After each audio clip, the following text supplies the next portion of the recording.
ideas and to listen and to see how we can forge a better country for ourselves.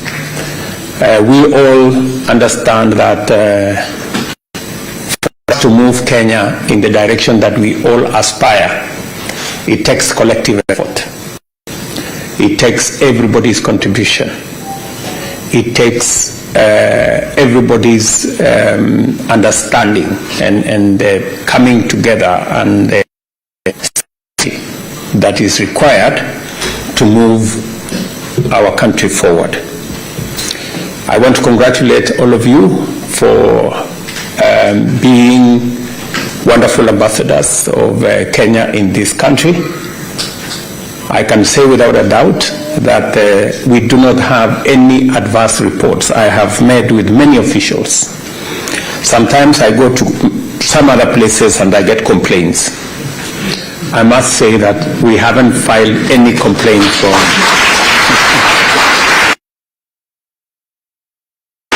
from Japan. So you guys, I must say.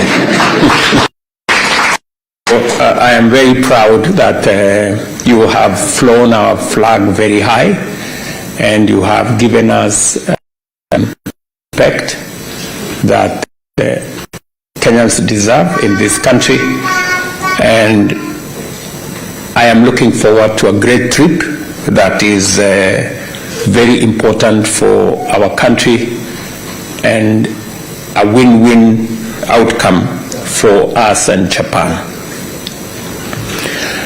I would not want, because my very PS has spoken on behalf of all of us. And she's the holder of the docket, and I have engaged with her in what we need to do, and I'm aware that there is a lot of difference that I see in what that looked like a year ago to what it is like today. I think sometimes it used to even be very difficult to, because there wasn't somebody whose business it was to work with the Kenyan diaspora. Run up to the last election and every other election before, there was always a push by the diaspora for recognition, for better engagement with their government, and that is why I made this decision that for the first time we will have a State Department with a dedicated Principal Secretary to mind, to run, to engage with our diaspora, and that is her only business. And I'm seeing tremendous results, and all of you who asked the government of Kenya to think about the diaspora, you were right. It was time that as government we had a much more in-depth, expanded, deepened engagement with our diaspora. To learn is engagement, and I'm very confident that we will scale it up. Better engage with our diaspora and better leverage on our diaspora for the good of our country.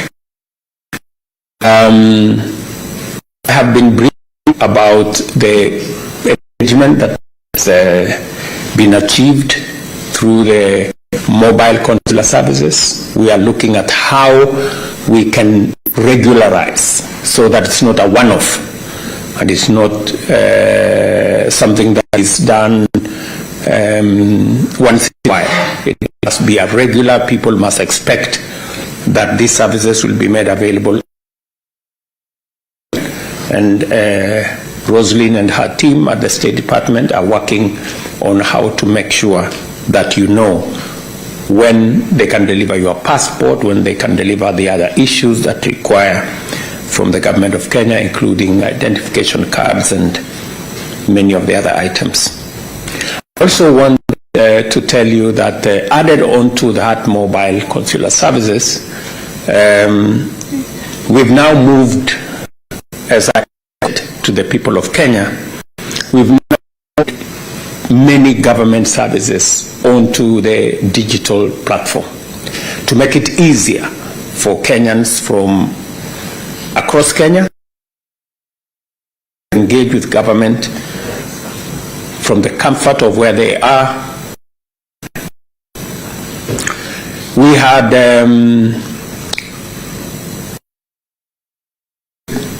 50 government services a year and a half ago. We have escalated that because I made a commitment that we would make sure that 80% of government services are online. In fact, 80%, according to us that time, was 7,000 government services. We then discovered that there were actually more government services than we thought. As I'm talking to you now, we have 14,000 government services online.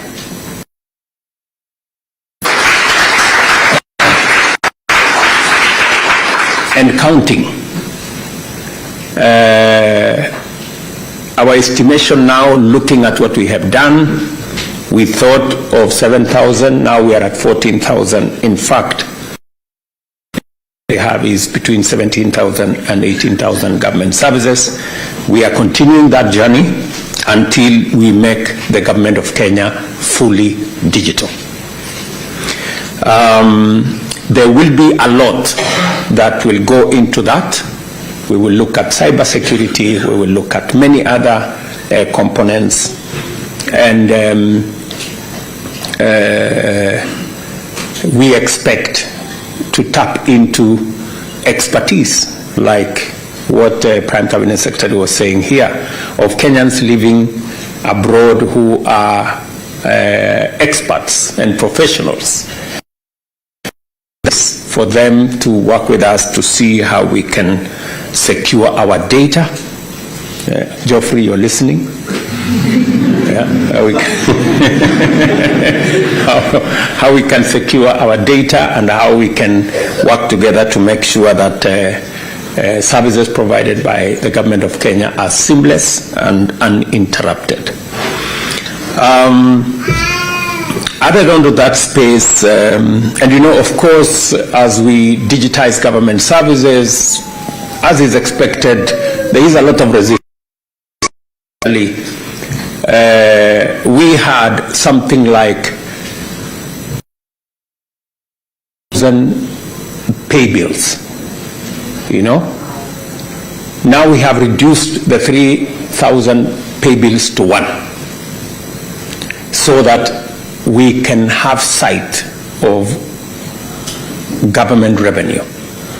The 3,000 pay bills across Kenya, some of them are in people's names, and they used to collect government revenue. And you know what happens when somebody collects government revenue? You may get a portion of it, you may get nothing. So we are being resistant, but everybody now realized that we mean what we say, and therefore we are closing in to making sure that all government services are fine. You may have heard the latest about school fees in Kenya, or money that is by parents, and some of the monies paid by parents, for example, in boarding schools, because we provide resources for learning in all our primary schools and secondary schools, what parents pay. We are insisting because we realize that there are illegal levies charged by boards of management of schools that go into accounts that nobody knows. And therefore, we have insisted that all monies charged to Kenyans must be transparent. It must be in a place where we can account for.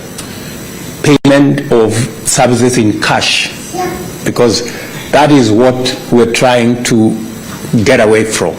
Any payments in cash is payment that are very slippery, very sticky, and sometimes we lose a lot of money.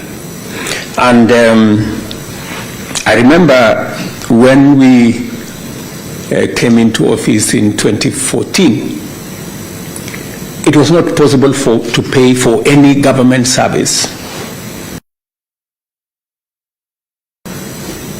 And it was a tragedy that you couldn't pay for a government service with a credit card or with any other mechanism other than you putting together some money and going to pay.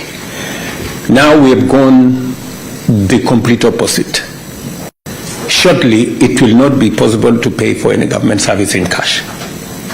We will demand that for purposes of accountability, for purposes of transparency, for purposes of tracing and record, it will be the norm to pay not in cash. So again, we are working with all the stakeholders to make sure that we harmonize and explain why we are doing whatever we are doing. And I am very proud of the support of the people of Kenya in this endeavor. For example, I think the lawyers at some point had a problem of paying fees at the Ministry of Lands in the manner in which we were suggesting. But now we are agreed. That is the direction, and we now have the support of the lawyer fraternity for purposes of making sure that we eliminate corruption, we deal firmly with matters to do with accountability, and making sure that we can account for every cent that we collect as government. Let me also say that as we do that, we are looking at how the diaspora as well can benefit from what we're doing. You know, it's now possible for you in diaspora to pay for, if you want to pay for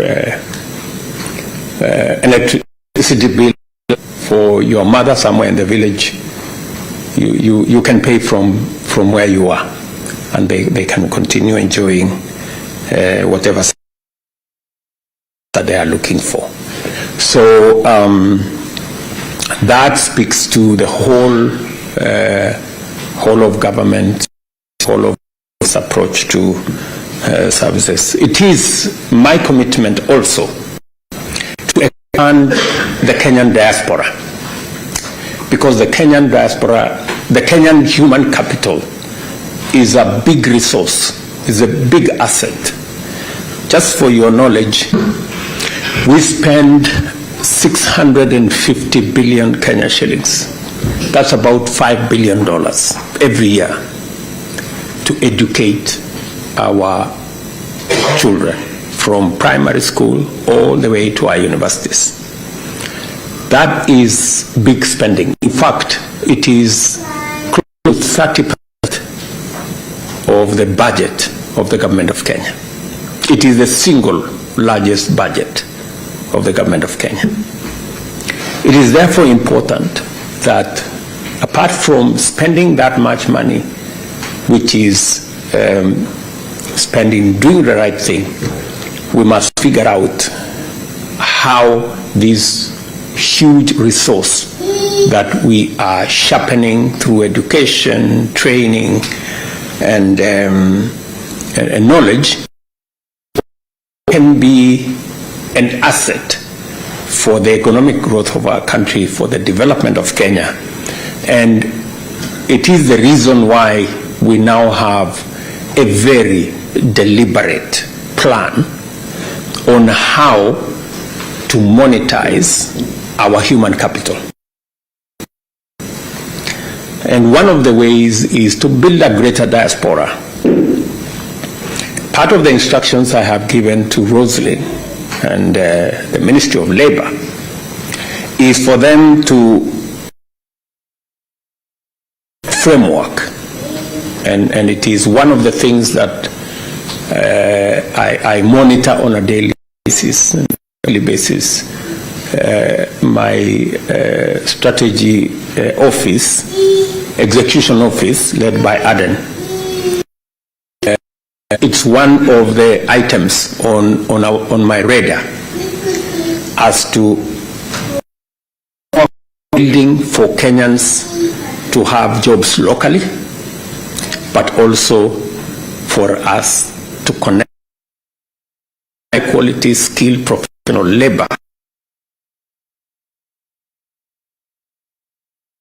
and reduce our post-harvest losses and enhance our irrigation infrastructure.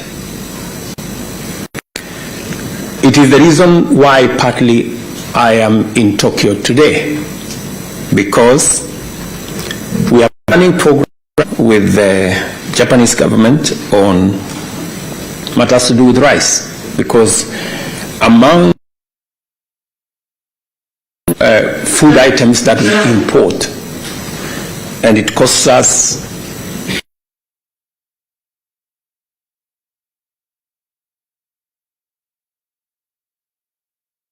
all the rice that we need in Kenya.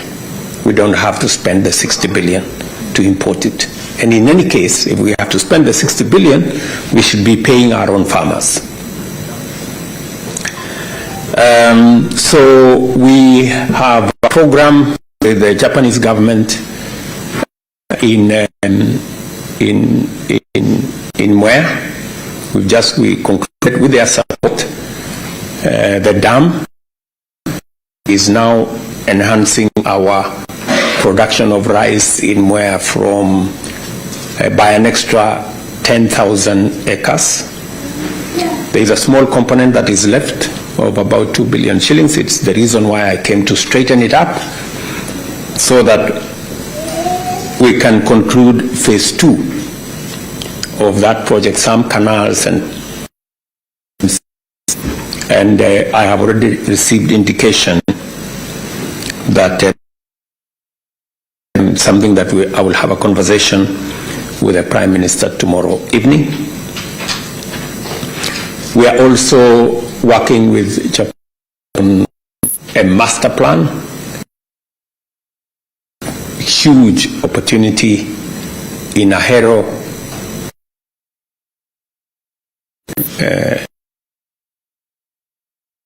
in Pekera, in Baringo, in Tana River, in Hola, in Bura, and in many other areas in Kenya.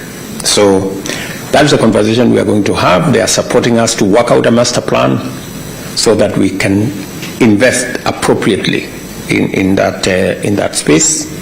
Secondly, we will be also having a conversation around mechanization. In fact, I will be meeting JBIC and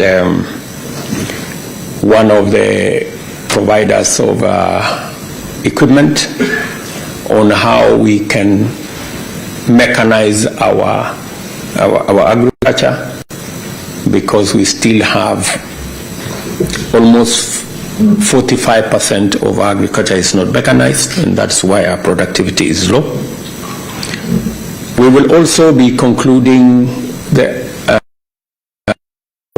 Japanese government, for Japanese companies to work with us on a public-private partnership framework on the construction of water storage, water harvesting, the dams space, because as you all are aware, our great country is 85% arid and semi-arid, and therefore water harvesting and water storage is a big part of what is going to be our success in agriculture and especially in food production. We have changed the law last year to provide for the deployment of private capital in construction of water. The same way we have a power purchase agreement that has helped us grow our energy sector. We now have a water purchase agreement infrastructure, our water harvesting and water storage capabilities. And that is one of the conversations that I will be having with the government here. I will also be having a conversation around universal health coverage. This great country have given us support to KEMRI. In fact, we will be signing the necessary letters tomorrow. They are providing us a facility of 3 billion shillings to extend in KEMRI, our health sector. We discussed them also our plan on universal health coverage, because as you're all aware, we have provided a new framework because I had a commitment that we are going to have a new framework of delivery of health that will do 4 major things. Number 1 is to have community health promoters at every village level. That we already have 100,000. We've worked with the counties. We now have 100,000 community health promoters across Kenya. We have kitted all of them with equipment given by the government of Kenya.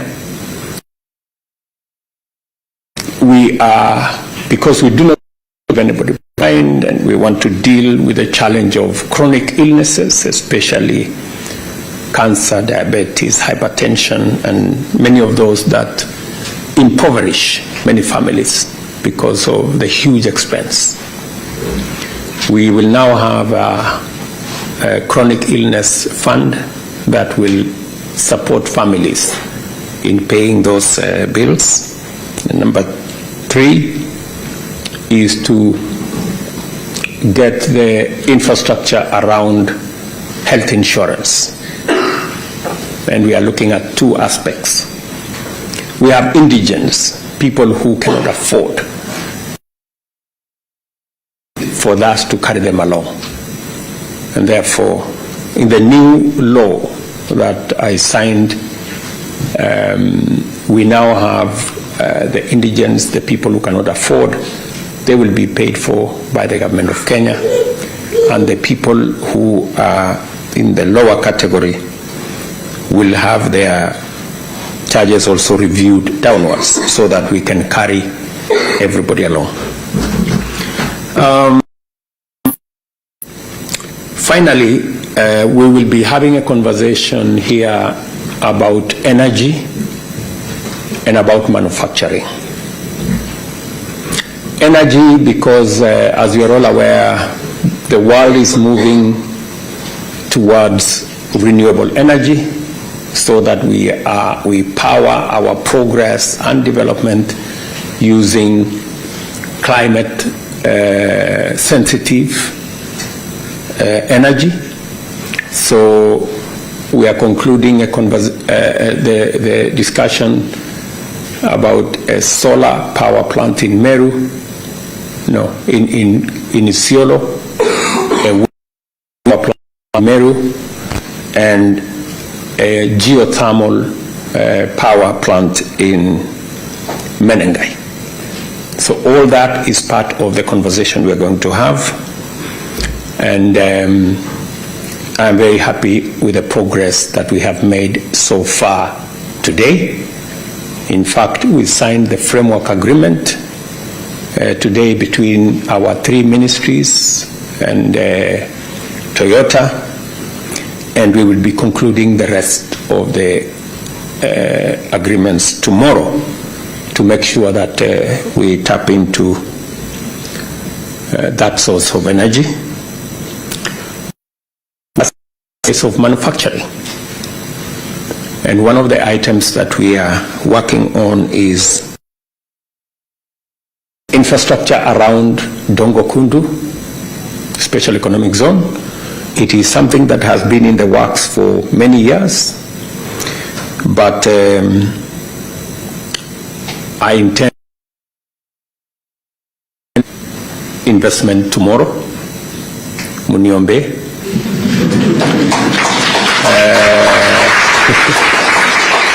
Because there was already an arrangement of about 37 billion shillings to do the horizontal infrastructure, provide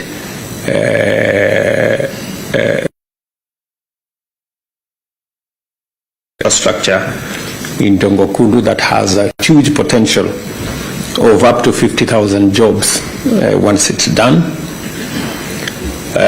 We are also concluding the discussions on how we can import less used cars and manufacture new cars in Kenya. As you are aware, we import into Kenya 120,000 used cars, and we only manufacture about 13,000 new cars. And it takes a toll on our economy because the used cars are very high maintenance, very high emission, and a drain on our less efficient in the use of fuel. So it's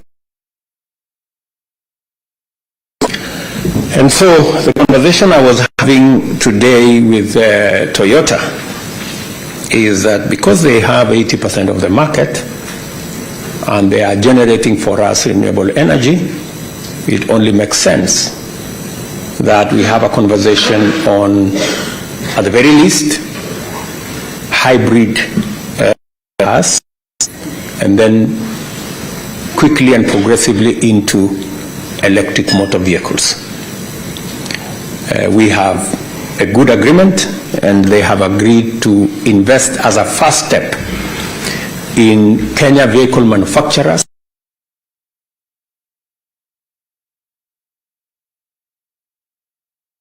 begin their assembly going into manufacture. And I have told them with clarity that even as they do assembly, we expect that 40% of the components that go into the assembly must be manufactured in Kenya.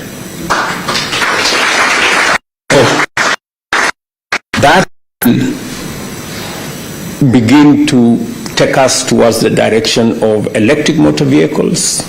We will create more jobs for the people working in the assembly and manufacture plants, and we will save on our environment. So that is the conversation that hopefully I look forward to concluding it tomorrow, the minister. So otherwise, good people, I could tell you more, but I know it's late and we have children in our so maybe I should stop there and maybe ask if who any question.